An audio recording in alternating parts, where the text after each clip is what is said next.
I'm Margaret Walsh, 67, a retired airline safety auditor who still measures life in procedures and proof.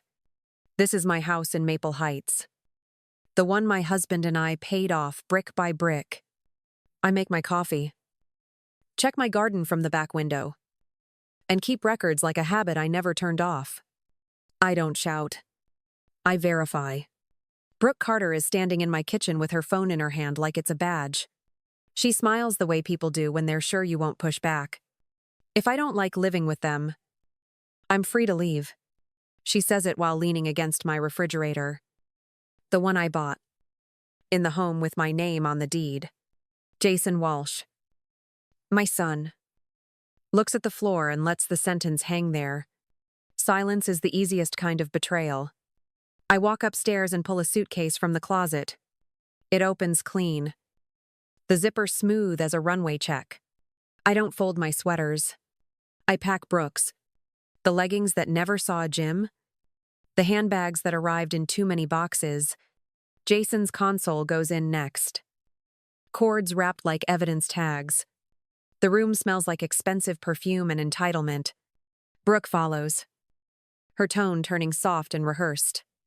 She lifts her phone. Thumb hovering. Voice already breaking on cue. She calls 911 and tells them I'm confused. That I'm throwing things. That she's scared. She uses my last name like a prop. She paints a picture of a woman losing her mind in the middle of a lovely afternoon. I keep packing. My hands are steady. My breathing is even. If strangers are about to walk into my home and decide who I am, they can meet the version who knows exactly what she's doing. What would you do? In your own kitchen. When someone tells you to leave, the doorbell rang less than 10 minutes after Brooke's call. Through the front window, I saw 2 police officers and a paramedic waiting on the porch. Their stance careful. Their faces set. I opened the door and welcomed them into my home. The older officer asked if I was Mrs. Walsh. I told him I had lived here for 32 years. Brooke appeared at the top of the stairs with tears running down her cheeks, her voice trembling as if she had rehearsed it. She thanked the officers for coming, claiming I had suddenly thrown their belongings, shouting that they didn't belong here. Jason stood behind her, pale and silent, letting her performance hang in the air. The paramedic stepped forward, clipboard ready, asking me for the date, the time, and who the president was. I answered calmly, steady as if I were back in an airline audit. I recited every detail without hesitation. The paramedic nodded, noting that I seemed lucid. That was when Dr. Alan Pierce entered from behind them. Tall, gray-haired, and dressed like a professional called in for emergencies. He introduced himself as my psychiatrist, speaking with practiced authority. He claimed I had been showing memory lapses and paranoia. I looked at him squarely. I had never seen this man before in my life. I asked for a moment to make a phone call, and the officers allowed it. I dialed Olivia Hart, the attorney who had handled my husband's estate. She answered on the second ring, her voice sharp and steady. And within 20 minutes, she was at my front door. She walked past Brooke's staged tears and Jason's downcast silence, straight to Dr. Alan Pierce. Olivia introduced herself to the officers, then turned her attention on him. Calm but firm. She asked for his credentials. He hesitated. She produced a folder from her briefcase and placed it on the coffee table. According to the state medical board, Dr. Pierce had lost his license months earlier for involvement in fraudulent psychiatric holds. The older officer raised his eyebrows. The younger one shifted uncomfortably. And Brooke's performance faltered. Dr. Pierce stammered about misunderstandings, but Olivia cut him off with the precision of a scalpel. She reminded the officers that impersonating a licensed physician was a crime, and that every word he had spoken in this house could be used against him. The silence that followed was heavy. Brooke's face drained of color. Jason sank further into the background. Olivia closed the folder with deliberate calm. This, she said, was only the beginning. What we had just seen was not a misunderstanding but the opening move of a larger scheme. By the next morning, Olivia Hart had arranged for a small set of security cameras and audio recorders to be installed around the house. They were discreet, barely noticeable, but sharp enough to capture every word. I moved about my day as usual, cooking breakfast and folding laundry. While the lenses watched silently from the corners, Brooke Carter barely looked up from her phone. Convinced her act had worked the night before, Jason Walsh kept to the couch, restless but unwilling to challenge her. That evening I chose my moment. I asked Brooke how she planned to pay for the designer handbags stacked in the guest room. She rolled her eyes and said she used her own income. I pressed further, reminding her that not one receipt showed her contribution to groceries or utilities in 8 months. Her voice sharpened, her face flushed, and the camera above the mantel caught every word. I laid down a credit card statement on the counter, showing the charges from the Cancun trip. She snapped back that I had authorized it, then faltered when I reminded her I had been in my doctor's office at the exact time the booking was made. The recorder caught the stumble, the nervous laugh that followed, and then the careless admission. She admitted she had slipped something into my morning coffee to help me relax while she handled paperwork.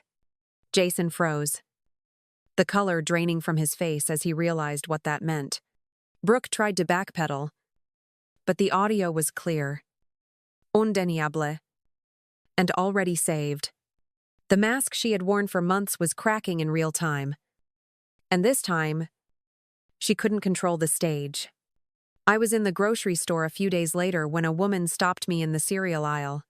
She introduced herself as Nora Kaplan, saying she remembered my name from years back. Though I couldn't place her, she spoke warmly, her tone sympathetic. And after a few pleasantries, she lowered her voice as if we were sharing a secret. She said she had overheard me talking to the pharmacist about how stressful managing retirement funds could be.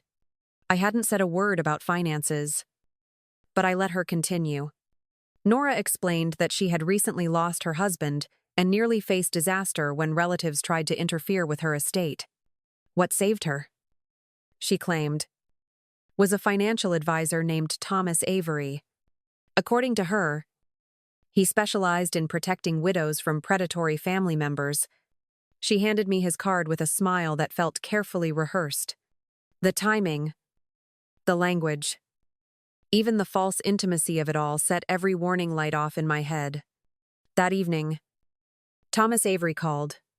His voice was smooth, practiced, reassuring. He said Nora had spoken highly of me and that he wanted to offer help. He described something called an asset shield, a process that involved transferring funds temporarily into a secure account while setting up protections. He said it was fast, legal, and safe. I agreed politely to meet, then hung up and called Special Agent Carla Brooks. The bait had been dropped, and I knew exactly who was supposed to bite. Thomas Avery's office was designed to inspire trust. Leather chairs, framed diplomas, family photographs on the desk, every detail carefully staged to put a widow at ease. He greeted me warmly, offering coffee and a sympathetic nod, then began to lay out his so-called asset shield. His words flowed like a script he had rehearsed countless times. He explained that by signing a temporary power of attorney, my assets could be transferred into a protective holding account for 2 weeks. During that time, he said, my money would be untouchable by family members who might try to interfere. His tone was patient, almost fatherly, but every phrase carried the weight of control. He leaned forward, assuring me that many clients had gone through the same process, including Nora Kaplan. I let him talk, nodding politely, then began asking questions. Where exactly would the funds be kept? Who determined when the temporary control ended? He smiled and said he did, based on his professional judgment. I pressed further. What if something happened to me during those 2 weeks? He said the shield would remain in place indefinitely until I was able to manage my affairs again. I wrote down his answers, acting as though I was only cautious. Inside, I felt the precision of an audit returning to me. He believed he was winning me over. But every word was being recorded. I told him I would think it over and call tomorrow. He smiled as I left, confident in his pitch. He didn't realize the real meeting had only just begun. Thomas Avery arrived at my house on a gray afternoon, carrying a polished leather briefcase and wearing the same confident smile he had used in his office. I led him into the living room, where he spread his documents across my coffee table with the smooth efficiency of a man who believed he was in control. He placed the power of attorney form in front of me and began explaining the clauses, his voice low and persuasive. I picked up the papers and read each line slowly. The language was broad, far broader than what he had implied before. It granted him authority not only over my finances but over medical decisions as well. I asked him when the authority would end. He replied without hesitation that it would expire once he determined my assets were fully protected. The phrasing was deliberate, his judgment, not mine. I set the pen down and folded my hands. I reminded him that in my career as an airline safety auditor, vague language was never acceptable. I repeated his words back to him, watching his face flicker. He tried to reassure me, saying it was only temporary, that I could trust him. I stood and walked to the window, pointing toward the quiet van parked across the street. His head turned, and I saw the first hint of fear replace his smile. Special Agent Carla Brooks stepped inside with 2 other agents, their badges raised. As Avery scrambled to gather his papers, she placed him under arrest. His parting words were bitter, promising this was only the middle tier of something larger. 2 days after Thomas Avery was taken away in handcuffs, Special Agent Carla Brooks sat at my kitchen table with a thick folder spread open. She explained that Avery was not the head of the operation, only a coordinator. The person above him was real, licensed, and far more dangerous. The name on the file was Dr. MOE. Lila Merrick. Dr. Merrick ran a respected geriatric practice in Chicago and also owned a consulting firm called Merrick Senior Solutions. On paper, she advised families on elder care. In reality, she identified wealthy, isolated seniors and funneled their information to people like Avery. Her medical credibility made her untouchable. Patients trusted her because she wore a white coat and carried the weight of a legitimate degree. The FBI had traced her connections across 15 states. More than 200 elderly victims had been pushed into fraudulent facilities or stripped of their savings through manufactured incompetency claims. The estimated theft exceeded $50 million. The scope was staggering, and the cruelty was systematic. Then, Agent Brooks handed me another folder with my own name across the front. Inside were copies of my medical records, my financial statements, and even photographs of my home. I was marked as a perfect target 18 months before Brooke Carter ever set foot in my kitchen. The realization landed like a stone. Brooke hadn't stumbled into my son's life by chance. She had been placed there, part of Dr. Merrick's network from the beginning. Dr. Lila Merrick greeted me in her clinic with the polished calm of a woman who had spent decades building credibility. Her office smelled faintly of lavender, walls lined with certificates and framed photos of smiling patients. She spoke gently about aging with dignity, about families overwhelmed by responsibility, and about the value of preventive care. Everything about her posture said compassion. Everything about her words said, "Trust me." She suggested we perform a routine cognitive assessment. She said it would protect me from misunderstandings.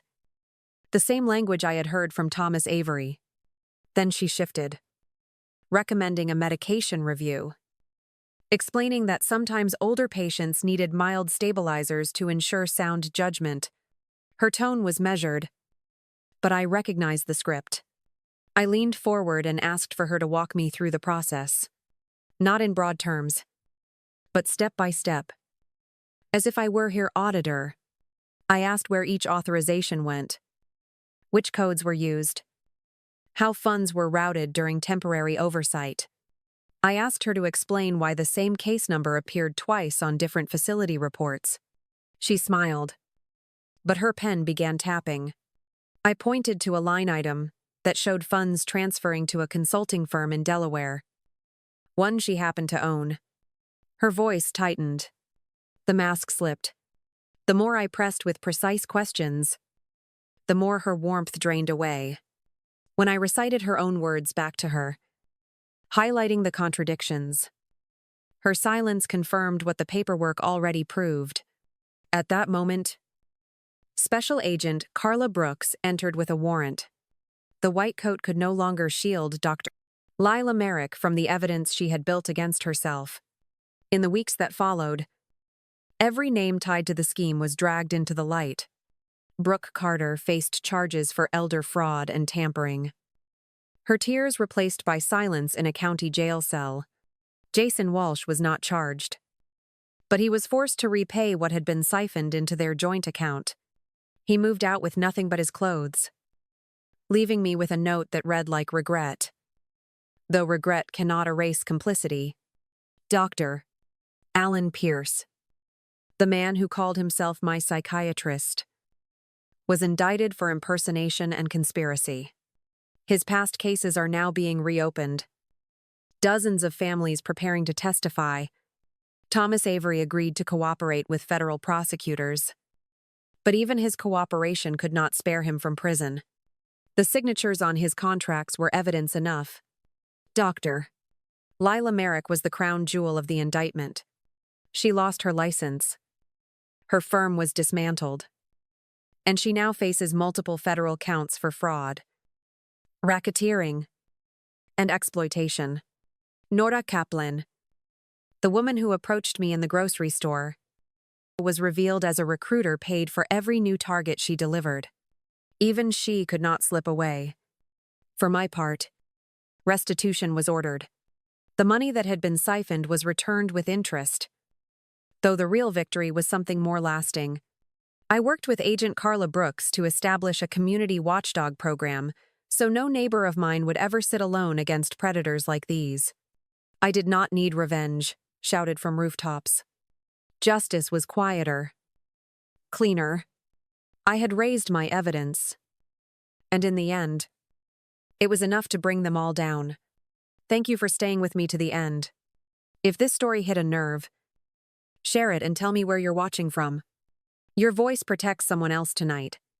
Subscribe for more true-to-life justice stories, and if you've been there, I'm listening.